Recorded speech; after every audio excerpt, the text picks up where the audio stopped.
The Mannin Line with Andy Wint.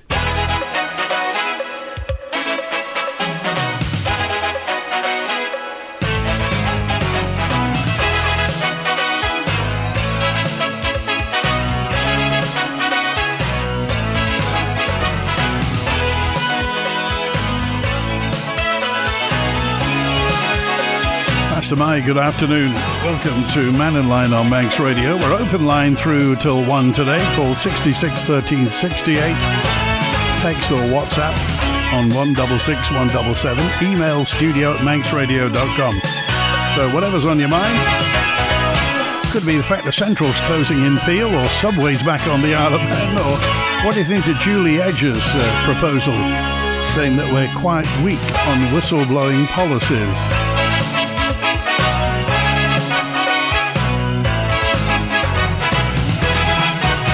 And a new sport bike class in 2026's TT next year. Any thoughts on that? Anything else? To be quite honest, the floor's yours.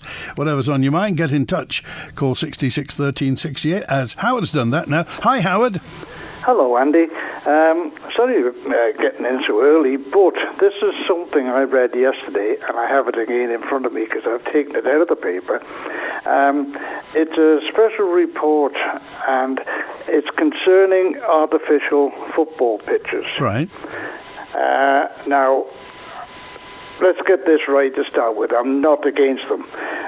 Giving the children a great deal of exercise and fun and coercion. They're all playing together and having fun. But they're finding that they have a problem after they've been laid. They put a base layer in, right, and then the concrete base or gravel asphalt, and then the shock absorbing layer. Next comes the anchor layer holding the grass. But when they finally put the top on, they'll either use sand, which I've seen quite a few of them. This is ordinary builder's sand or otherwise. But one of the things that's becoming prevalent now is what they term as rubber crumb.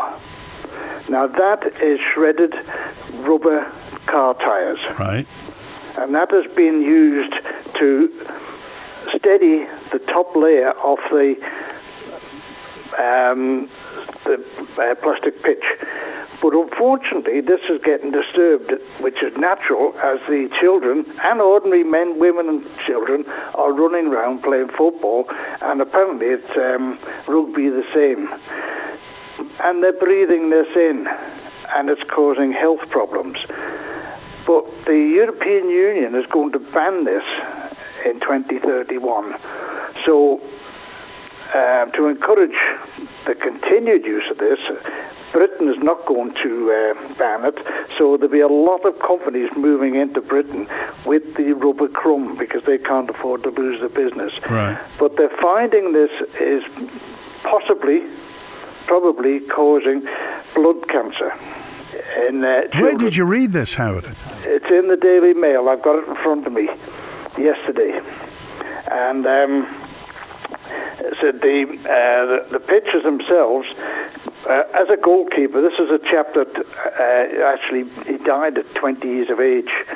As a goalkeeper, he would get grazes that would be black, and the rubber crumb would be in his clothes.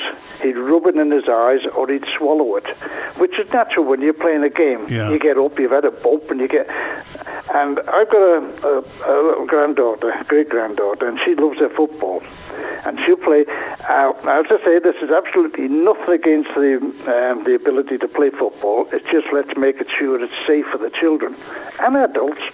But she finds that a few of the pitches, a lot of them here on the island, are finished with sand, which is good, which is more or less a natural product.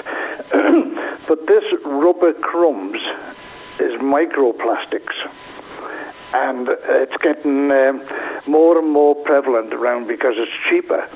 And a lot of the schools can put this down, and they're getting grants for it. This is more or less in the UK. Now, I'm wondering whether any of our MHKs, health people, or the education people will be listening to your program, or somebody who's knowledgeable of it, and can come on and say how many, if any, pitches on the island are used by children and adults use this rubber crumb. Well, I'm just thinking, Howard, because off the top of my head, and I don't know, this may be wrong, but I watch the Ravens. I watch FC Isle of Man at the Bowl, and you often see when players are running around, there's a kind of shower of black stuff that comes up behind them. Would that be rubber? Would that be rubber crumb then? That could well be. I think our granddaughter said that. I think she said the one at the Bowl is made of that. Yeah. But quite a lot of them around the schools. They have one here at the Annika School, and I think that has sand. But it's one that they put in themselves. They raised the funds for it. But what we're going to find is a lot more are going to be made and fitted in our schools and in our football pitches, because they can be used summer and winter. And the children from a very young age are playing on these. Even if they're not playing football, they're still on the pitch. And as an adult, we're looking at it, apparently the checks and tests they done were basically with adults, and that was at chest height. But you've got a child of about 4 or 5 years of age running around there playing football. They're very much lower to the ground and very much more susceptible to the crumbs, breathing it in, etc. And over a long term, this could be, well, for the health, a bad thing. Oh, well, as you say, and also for goalkeepers are the one that tend to be down on the floor a lot more than other players. So, well, I mean, we don't know whether it's confirmed, but it will be nice to know what that situation is. Yeah. And well, listen, that's interesting. Nearly all the artificial pitches, I've got a note in from somebody who says, this is 284, saying nearly all the artificial pitches on the Isle of Man use rubber crumb rather than sand. So it sounds, well, there we are, you see. Sounds like somebody needs to do a bit of checking at the moment and just find. This is obviously a report by the Daily Mail, as you said. So it will be nice to know anyway, just to put everybody's mind at rest. Page, and it's based around a young fella. He was a 15-year-old, and he'd been suffering night sweats, tiredness for 3 months, and then it was ended up he had blood cancer. Right. Okay. But this is something that can be prevented now, and it can help the health of children for the future. Right. Okay. All right. Well, let's get to the bottom of that, Howard. Thanks for calling today. Good to hear from you. Thank you. Thanks, Andy. Cheers. Now, Take care. 14 minutes past 12 now. Here's Juan with us now. Hi, Juan. How are you, Andy? Very well, thanks. You sound like you're miles away. You're not on hands-free, are you? I am. Yeah, how's about? That's that? Does that sound far better? That's far better. That. I don't want anyone thinking I'm a million miles away. Did you see the Typhoon Fighter at the weekend? Were you here for that, Andy? When it came over? I was safely tucked up in bed. Oh, I thought it was the 7:30 Gatwick flight waiting for air traffic control. But how many carbon credits did we use up for that, eh? Oh, my God. Net Zero will be going mad, won't they? Good news as well for Isle of Man gas customers. The gas showrooms down in Murdoch House are getting ready to open back up again to take people in and talk to them properly rather than going on the phone. How about that? The actual public walking in. The actual public walking now. At the moment, you are allowed a 20-minute free consultation. How's about that? A free consultation. But I was told that they've got new staff in. The staff are working hard to put us back where we were, because they were treating us as a backwater country, believe it or not, to the people in Jersey. But they're talking about going front to face again, and so that's good news, that we can actually go and talk to someone about your gas bills and stuff. Yesterday, we were talking there with Nick, and I just saying about the whole industry, and I was probably a bit hard when you asked me about Americans taking pills and stuff, and it's the same as everywhere now, you know. Well, what prompts me is, let's face it, and because you spend time in America, you will know Americans love that all-you-can-eat stuff, don't they? Yes, they do. And, you know, I mean, they are getting a grasp of things there now. And I think, although someone will probably come on and knock me for supporting RFK and Robert Kennedy for what he's doing over there, but he's identifying the problems in modern day foods and stuff, and the additives and the unfitness. And I think if people actually look, I think on YouTube, it's an old video now. It's called The Sugar Film. I don't know if you've ever seen it, Andy. It's only about an hour long, but it just identifies that, you know, the main problem and the main killer always was sugar.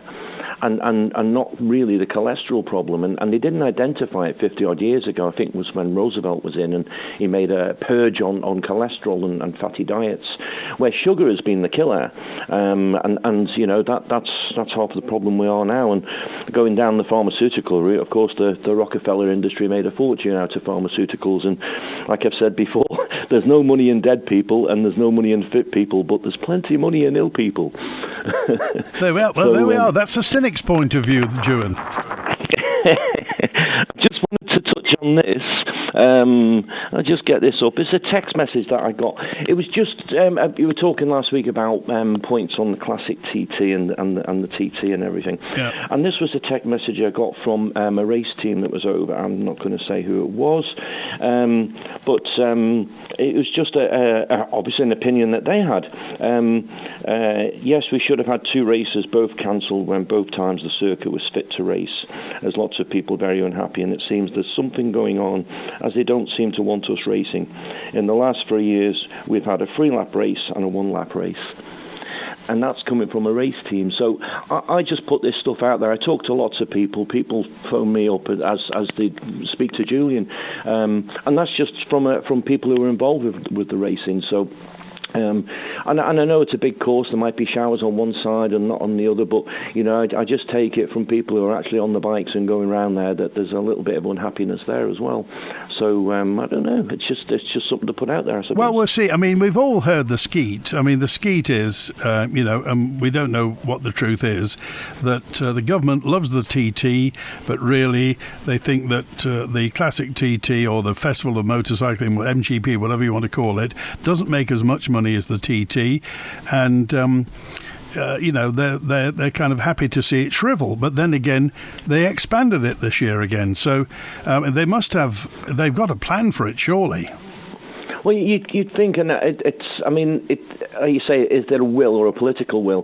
I mean, that goes back to what Tony Brown was saying about our own culture the other day and stuff. You know, is there political will inside government to keep this stuff going? Or are they going to put obstacles in the way? So they don't, per se, close it down, but there's that many obstacles in the way, the horse can't jump the hurdle. And I'm just wondering if there's a little bit of aspect in that. But again, it's just points, and I think if the one thing that would solve a lot of these problems that we talk about is if we just got rid of net zero.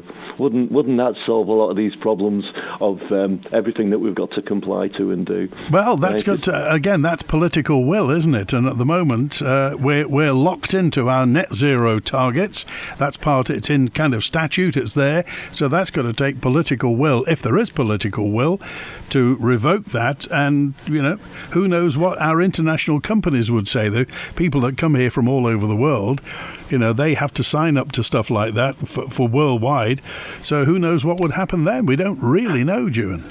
And a little bit of R&R, I think, will go well there. Repeal and revoke. And again, like you say, the big players will only do this because A, there's money in it for them, and if B, if there's enough pushback, because there's more of us than what there is of them, and that's what people have to remember. If they don't, as they say, carry us on the pathway or the journey, then it doesn't happen. And that's the thing. If people stand up enough and say, no, this is not working, it's like the wind turbine thing. If people stood up and say, no, this is not what we want, and if people did that everywhere, these things wouldn't happen. It's a weakness there to the big companies. And now you look at, Larry Fink is now the head man of the World Economic Forum, and you look at what BlackRock's doing everywhere. These people get vast amounts of money, and they're only working on our money. I think we said it on this program before about government. They have no money. It's our money that they're using. So if we turn around and say no, then, how far does this stuff go? Okay. All right. Chewin, appreciate it. Thanks for calling today. Good to hear from you. Ed on 555 said, Andy, a few weeks ago we were told the wind turbine blades were going to be stored at Summerland. Well, we heard that. It was a bit of skeet, wasn't it? Now it's up for sale. So will the new buyer have to store them? That's Ed. The only, when is this government going to wake up? This is 953. The only sustainable renewable energy system is nuclear. These people are going to burden us with massive debts for years to come. Just tap into the UK grid, says Neil. That's the way to do it. And David's with us now. Hi, David. Hi, Andy. I just want to talk about football. I'm no real expert on this, but I've been involved a long time. Regarding the bowl itself, I believe it is crumb. Yeah. But, you need to get some report from Education is responsible for. I can't remember if it's Education now or the DOI responsible. Oh no, it's DESC run the bowl. Oh right, so there should be a maintenance program, and I know for a fact that they had a little machine that used to run up and down and to flip up the crumb and clean it and take the particles out of it. And as far as I know, that's the only one that's on the island, because the bowl it costs us quite a lot of money, and I supported it when I was in Tynwald there. Tony Brown brought it forward and got it from the council, and that investment we put in there is done massive things to health on the island, to kids playing football, seniors playing football, vets playing football. But what we need to do, I think, is get the government involved in supporting some of the other clubs that's around the island. That's my only thought, and including my own club as well, is Onken there at Blackberry Lane, is supporting clubs to put pitches onto grass.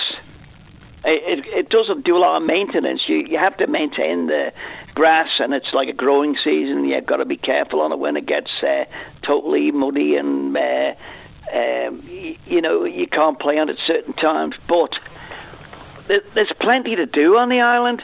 I mean, we have, even in our club, we must have about 300 or 400 kids playing football for Onken. A couple of senior teams, a vets team, and a ladies team as well, and they're doing well. They enjoy it down the bowl. They play down there and play across the pitch. They don't play the full pitch until later on in the season, but they play what we call a summer league down there, and it's bringing people in to get an exercise, keeping themselves fit.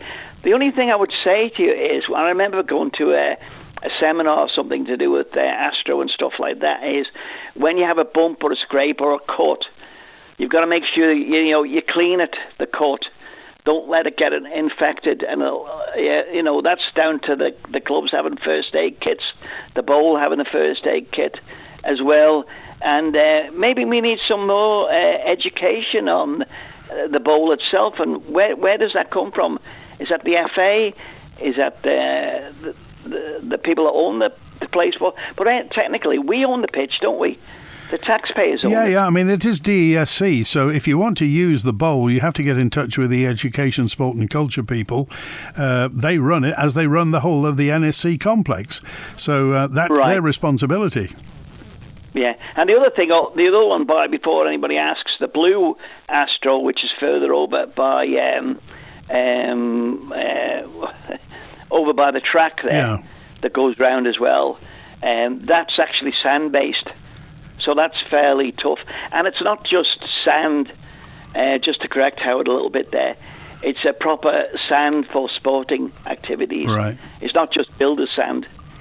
So I didn't want people to just think it's just sand that's thrown up there. Okay. But there is a cleaning regime for all these, sort of like whether sand-based, water-based, which it used to be years ago before they got flooded out. And the same thing will be for the bowl itself there. So I'll be asking, I'll send a little message in to say, what is the maintenance regime? Because I'd be really interested to find out what it is for those particular places. And it's also worth saying, of course, this time of the year, the football's been back on the Isle of Man for a month or so. So it's worth saying thank you to all the volunteers at all the clubs on the Isle of Man, all the people who do day in, day out, rain, sun or shine, make sure the pitches are ready, make sure the grounds are clean, all free of charge, all volunteers. And as you say, it's not just a men's game, it's a seniors game, it's a children's game, it's a women's game, it's everybody's game. And so let's pay thanks to everybody who's involved with football on the Isle of Man. Well done. Yeah, I'd echo that, and I'll just a little plug as well. Ogden AFC are having a car boot sale on Sunday. I know I shouldn't do this, but I have started anyway now. So if you want to come and see what our club's doing down at Blackberry Lane, come along. There's tea, cakes, all sorts of things and stalls. I'll be there if you want to chat. I'll tour you around the building. And if you're available on Sunday as well, Andy, too, you have not been there yet, but you could be. All right? All right. Thanks for calling today. Cheers now, 26 minutes past 12. I would, but I've got a Sunday 70s show to do. They have crumb at Bemmerhague as well. It's impossible to get my boys' socks. Get it off my boys' socks, and they come home with black scrapes. A concerned father, that's at Bemmerhague. So we need to get to the bottom of this. I guarantee it wasn't the weather, says Paul, or is it Barry? There wasn't much racing towards the end of race week, and now the rumour was they didn't have medical coverage to cover the whole course. Well, we haven't heard that, Paul, or Barry, but if you know more, if the microplastic is small enough to infect a simple grass graze, that's an open admission that it is harmful to breathe. That's from 603. And a message in that says Manx National Heritage should prioritise the maintenance of their existing sites rather than take on more rental commitments. This is the news that Manx National Heritage could be going into the old Barclays in the square in Castletown. The general tidiness and basic maintenance across M&H sites is disappointing. There are damaged walkways, broken handrails, and exhibits wrapped in the ubiquitous yellow tape or barriers. Whereabouts is that, NT? The general lack of housekeeping lets every site down, and yet taking on an extra financial responsibility for an exhibition area with little or no income stream. Well, they say it's going to be a shop, so Manx National Heritage does a great job, doesn't it? It's one of the jewels in our crown. A lot of the sites on the Isle of Man are absolutely fantastic. Some have seen better days. Let's face it, we all know that years ago the House of Mannin was industry standard. Now it isn't so much, and we all know it's down to money. But we can be honest amongst ourselves, can't we? Here's Brian with us now. Hello, Brian. Hiya, Andy. How are you today? Very well, thanks. Andy, there's a couple of MHKs who, one in particular, calling for a referendum with regards to the net zero and renewable energy projects. Now, last week I was a bit in and out, so I only caught bits and pieces of the Mannin Line, but there was something that Julian came up, and I've tried to find it myself, just to see if what he said was correct, and it's based on the emissions reductions and the years when they were counted from. Yeah. Am I right? Did I hear it correct that the Isle of Man's starting point is way past basically the rest of Europe? Yeah, it was. I think it was the Professor Curran report. Right.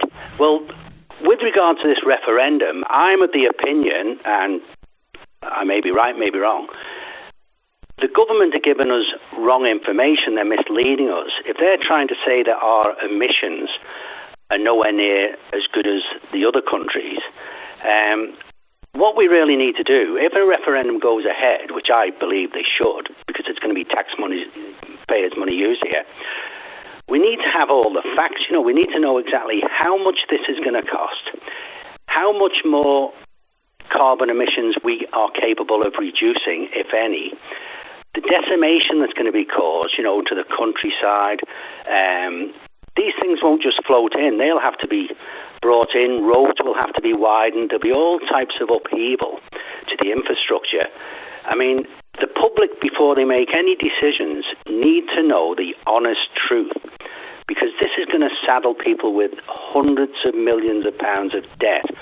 And we don't even know whether it'll alter our lives in any way. Will it bring prices down? Will it meet our needs? Well, I don't know. I can answer that now. Nobody knows. No. But we're being led down an alley based on, from what I can ascertain, is false information, misleading. Well, it'll be interesting to know. And of course, we often talk about this on Mannin Line, what is opinion and what is fact? Somebody else's opinion can be their fact. So you have to know where the facts are coming from, and presumably, I'll just go back to what I said before, Brian. At the moment, the government is on rails. We're on the track to actually reach net zero, and you're quite right. They've committed, not us. You and I will be long gone. Our children and grandchildren will be picking up the tab for this. They'll get the bill. Yeah. But if you were to get an extension put on your house, you'd want an idea of what it's going to cost you. Are the government just going to go blindly into this? Are they just going to lead the taxpayers into God knows? Look at the landing stage, how that escalated in Liverpool. Look at everything that the government puts its fingers on, escalates, in price. Can we afford to be saddled with such a debt that this could possibly bring? Okay, all right. Appreciate it, Brian. Thanks for calling today. You're welcome. Okay, Bye. well, this is that's ex-Douglas South representative Paul Quine. Do you remember Paul? The pilot, the airline pilot, who reckons a vote should take place alongside next year's House of Keys general election. Remember, the election is Thursday, 24th of September next year, 8 a.m. till 8 p.m, Thursday, 24th. In 2022, the government committed to cutting greenhouse gas emissions by 35% by 2030 and reaching net zero by 2050. Paul Quine. Well, I think it's one of the most costly issues of our time. Even a Conservative value would put it at around about £100 million for something which, in fairness, is something that's going to fall hardest and most brutal on those who are least able to afford it. If we look at the current tariffs on electricity, they're high, and people are, struggling with their everyday commodities, cost of living, etc. So I think the island sort of looking for basically a blank cheque for at least £100 million from the taxpayer. I think it's something that the Manx people need to be asked if they're willing to sign up for. One of government's headline targets at the minute is to reduce greenhouse gas emissions by 35% by 2030. Now, 2026 will be close to that target, of course, just 4 years away. Is it an apt time to be re-looking at this? Or, will people say, well, we've made it this far, there's no real point in holding a referendum? No, I think we need to put the brakes on this, to be honest, Lewis. I think this current administration has driven us up to the cliff edge, and I think the next administration certainly has the ability to drive us over the cliff edge. What we're talking about is something. The UK generates less than 1% of the world's CO2 emissions.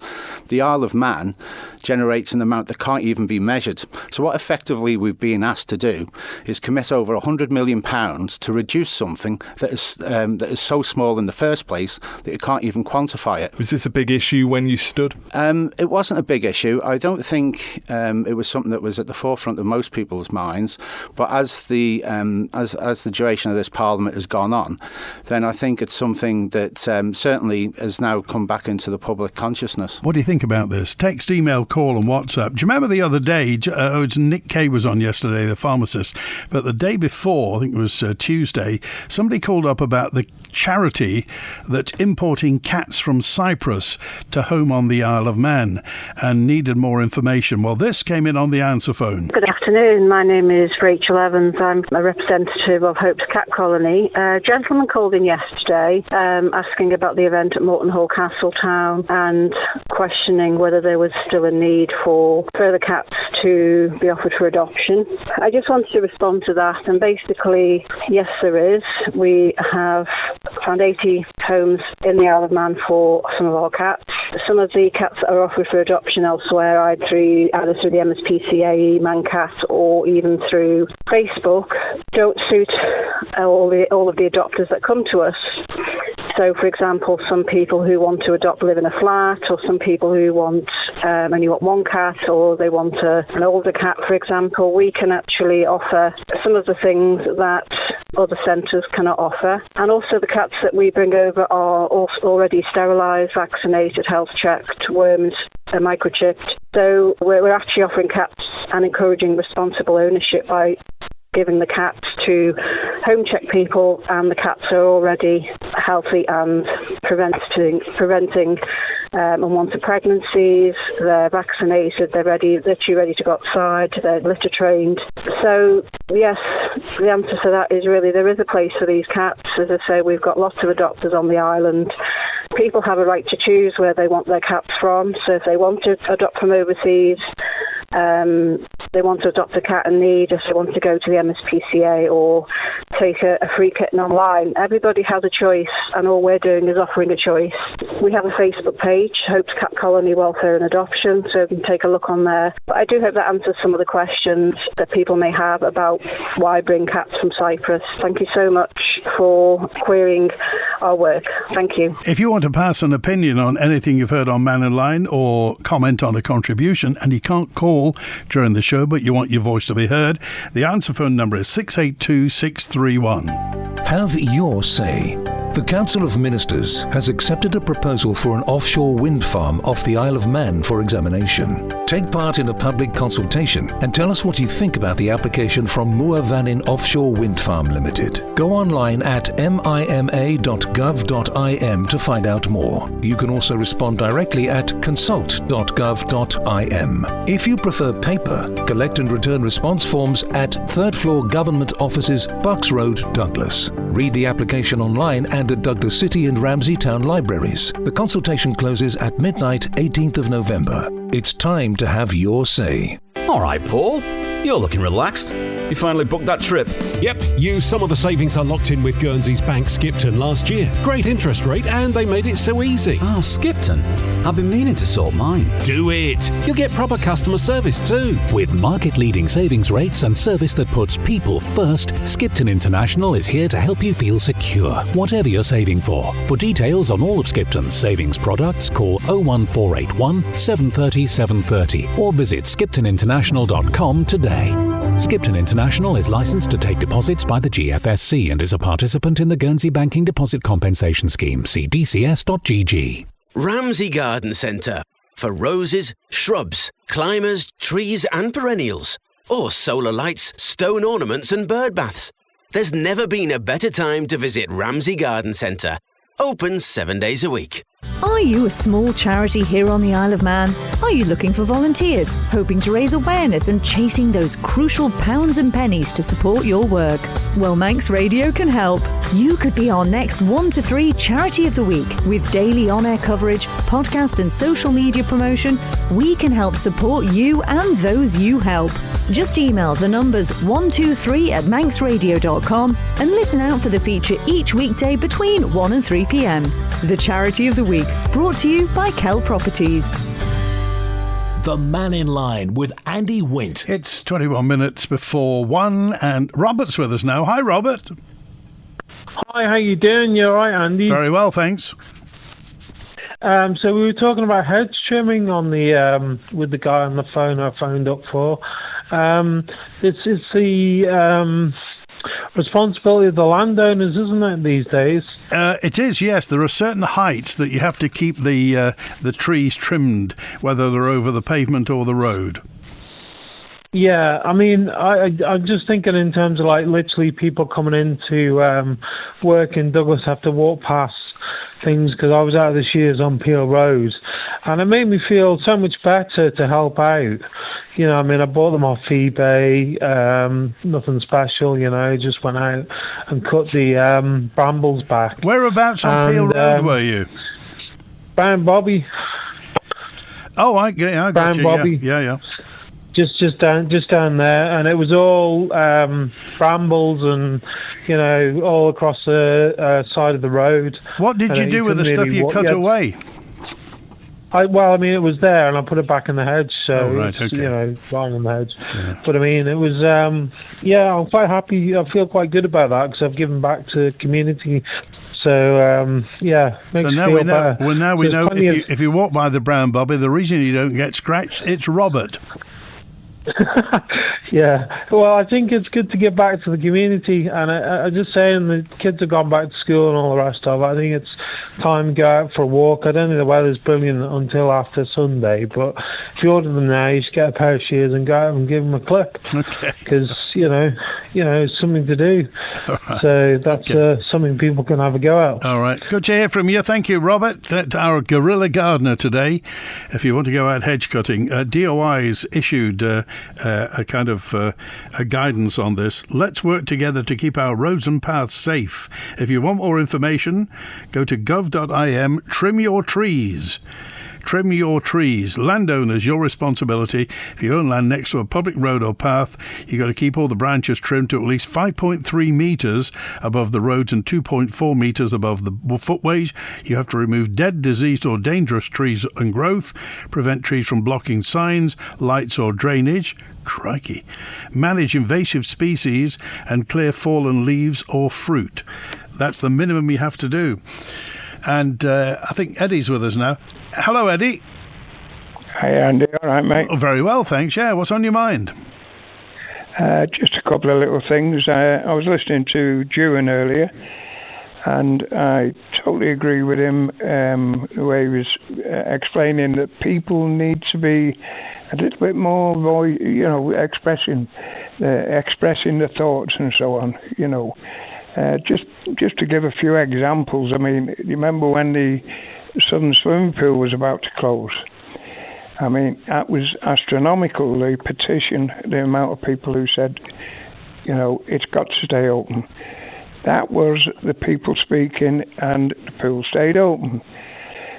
You look at 20 miles an hour thing that's coming on, the amount of people that are totally against. I've never heard so many people against one thing.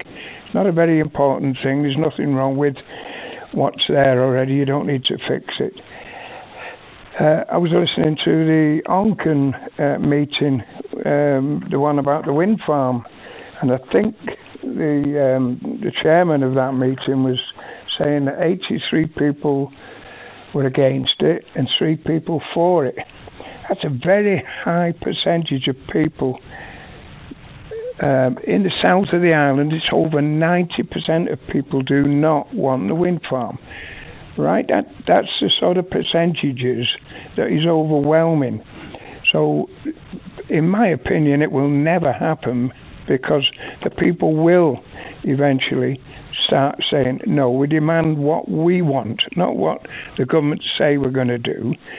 It's a bit obvious, and I think Julian points out how the companies that are getting involved in this are so unreliable, and by the sound of things, look as though they're going to go bust. Even. Well, I mean, they're far from. Let's face it, they're far from going bust, and there are ups and downs in businesses all over the place. So, and famous last words, Andy. Well, yeah, but companies come and companies go. Let's face it. So, the wind farm industry is with us. You only have to look out. When you cross the Irish Sea, you'll see wind farms everywhere. There's the one just off the Wirral. There's the one out in Morecambe Bay. They are huge wind farms, so they're not going anywhere, Eddie. Well, that's your opinion. I think they're all going to fail dramatically. I think there's quite a few things going on in the British government at the moment where Reform and the Conservatives are getting that way that they're not going to go along with Mr. Miliband, are they? They're sort of on the cusp of changing everything now, and I think it will happen. There is, I think we pointed out not long back, I think it's in Hereford or somewhere around there in the southwest of England, there is billions and billions of tons of gas and oil, and it will come, believe me. The other thing I wanted to get at is last week you had before I do, you had somebody on last week who said that the voting about the wind turbines, a lot of the young people of today don't get a fair vote. They're most of them are for it. Well, I seem to recall that there was a fellow called Paul Burgess came over here who wanted to go around the schools and inform them about the truth of everything, but he was banned, so it's not surprising that the kids don't know the true facts, is it? Well, I mean, the one thing is, let's face it, one thing that children and young people should know is that they're going to have the bill. They're going to have to pay for all this. Yeah, but we're their parents and we're their guiders. We're the ones who have got to teach the kids, and yet the government are not allowing us to teach the kids anything, the truth about wind. The other thing is, you had a subject on there last week about recycling and things like that. I can remember being on years ago. I've got a very good friend of mine runs a big place in Manchester in Trafford Park, and it was on the news the other night. And their motto is there, all rubbish is recyclable. Years ago, I said, if the government give me the land and the buildings, I would run one here and show them how that one in Trafford Park takes in absolutely everything, recycles it all, makes good some of the things and sells it on, makes profit, and then what it does with the surplus is gives it to charity. The Isle of Man could do that instead of charging everybody a fortune to have it shipped away. Absolutely no. We've got a government here that need to listen to the people. And what did the government do when you offered them that deal, Eddie? They just poo-pooed it. Oh yes, what experience have you got, Ed? I said, I haven't got any experience, but I've got a friend who runs one. So all I do is you just go and ask him how he does it and then copy it. But you've got to be in the know over here. You've got to be in the boys' club, you know. You've got to be whatever. Well, you could be in the boys' club. If you stand for Keys next year, Eddie, you could be in the boys and girls club. If they had a common sense party, I would join tomorrow. Okay, all right. I might even create one, Andy. You never know. Thanks for calling, Eddie. Good to hear from you. See you, mate. If every government employee, says 648, has to go on a carbon literacy course for a day at great cost to the taxpayer, why not make them also do a day's marshalling course and supporting both the TT and Grand Prix? It's another course to go on, isn't it? Interesting that some people want to discuss in detail the cost of net zero and wind turbines, yet the minute you want to discuss the cost of volatile fossil fuel markets, the cost of replacing and maintaining a fossil fuel power station, or the cost of ongoing environmental damage, mysteriously they clam up and don't wish to discuss, says Steve. If microplastics are small enough to infect a simple grass graze, it's an open emission, hard to breathe. That's 603 again. The island is but a tiny village on the world map, ironically perfectly placed to show the world how this net zero nonsense can be pursued rationally, says this correspondent. I attended the Financial Crime Conference yesterday. The clear message is that the Isle of Man government is desperate to have a good money val report and not to get on the grey list, yet the government has little concern for the Standards residents or the cartel run by some banks who appear to be absent yesterday. The lack of service to the public. Can the man in the street get a bank account? The last bank in Ramsey told me this morning it's going to take 3 weeks if I come in tomorrow. The cashless society and digital banking is too easily compromised, and unless you get a bus to Douglas, there's no service or interaction with your money. MHKs need to wake up and look after your constituents. Well, money val is a real issue. You heard Jane Paul Wilson talking about this, and conveniently Jane Paul Wilson is on Mannin Line next Tuesday. Jane Paul Wilson is the Home Affairs, Justice and Home Affairs Minister, and her Chief Officer Dan Davis will be with her. So we'll talk about money val, of course, everything else that the Home Affairs looks after: fire and rescue, constabulary, civil defence, emergency planning, cyber security, prison, probation, money laundering, anti-money laundering, disclosure and barring, licensing, parole, police complaints, the road safety strategy, hate speech and hate crimes. Jane Paul Wilson and Dan Davis from Home Affairs on Mannin Line next Tuesday. Back pain, neck pain, scoliosis, headaches, joint pain. At Align for Life Spine and Posture Clinic, we've been helping Manx residents for 16 years with our holistic, evidence-based care and therapies. Plus, we're open after work and Saturdays, making it even easier to see us. Visit alignforlife.com or find us on Facebook for more information. Align for Life, 16 years serving the community of the Isle of Man.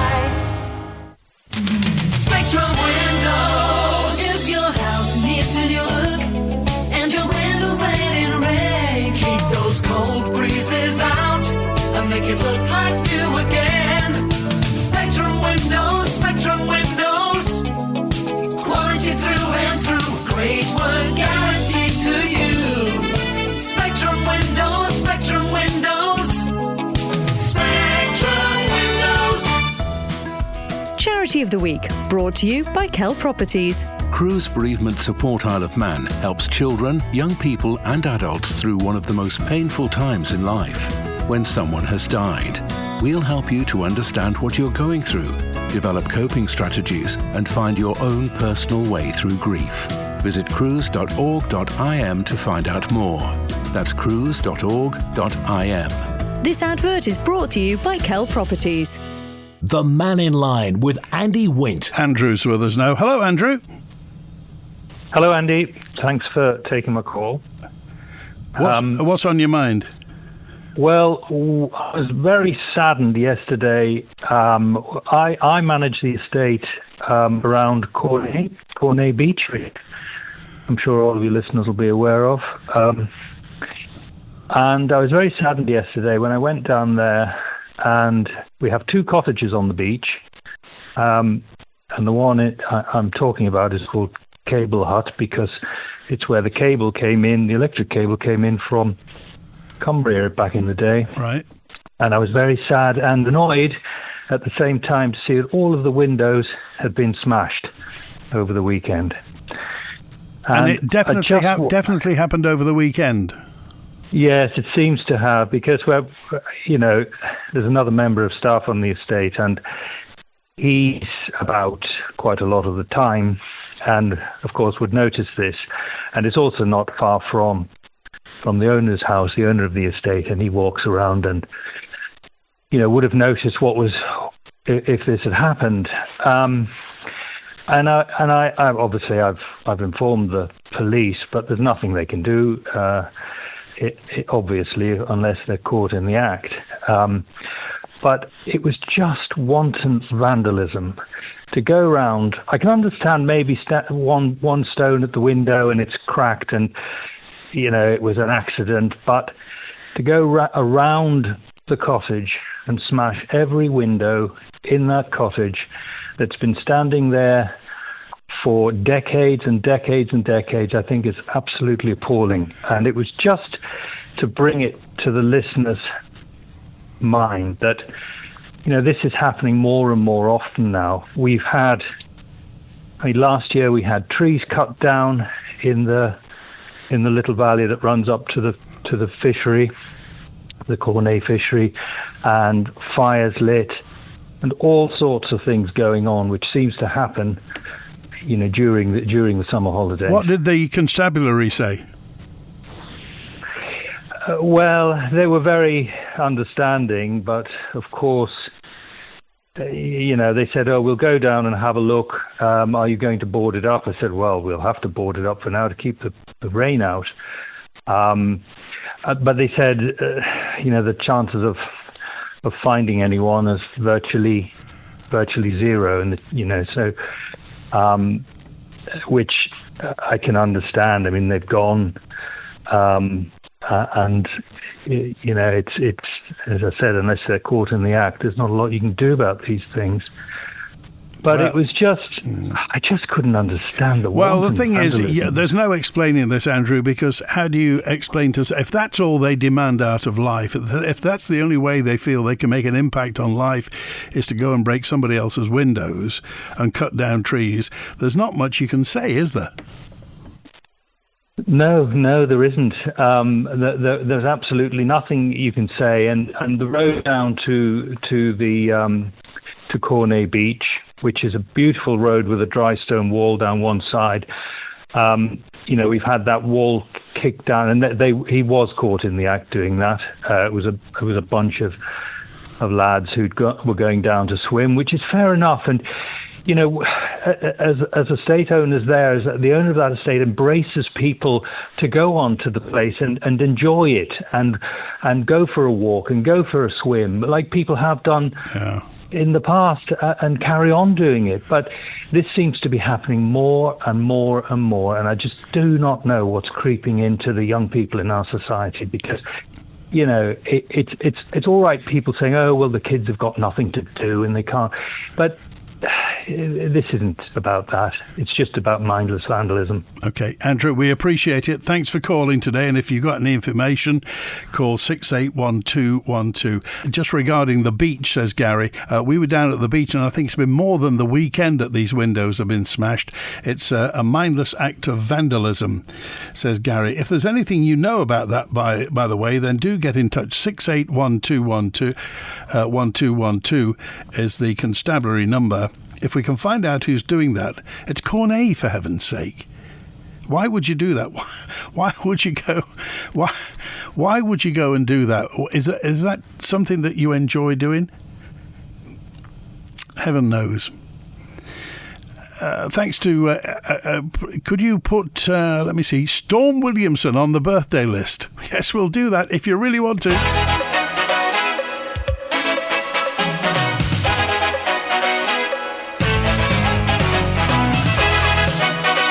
Doing our bit to reduce CO2 emissions is an absolute necessity, says Phil. Saying the amount of emissions we produce is insignificant doesn't solve the problem of climate change. Phil says all countries need to cut their carbon emissions, so it's extremely self-centred and selfish not to try to do this. There's more and more news of climate change causing death and destruction around the world, and even here on the island we've been hit by extremes of weather like storms and flooding. We've been very fortunate that there hasn't been anybody badly hurt from them. Surprisingly, some people still don't believe climate change is happening, so we should do our bit to reduce CO2 emissions, says Phil. That's it. Back tomorrow for another open line on Mannin Line. Thanks to Howie and Ben today. WINT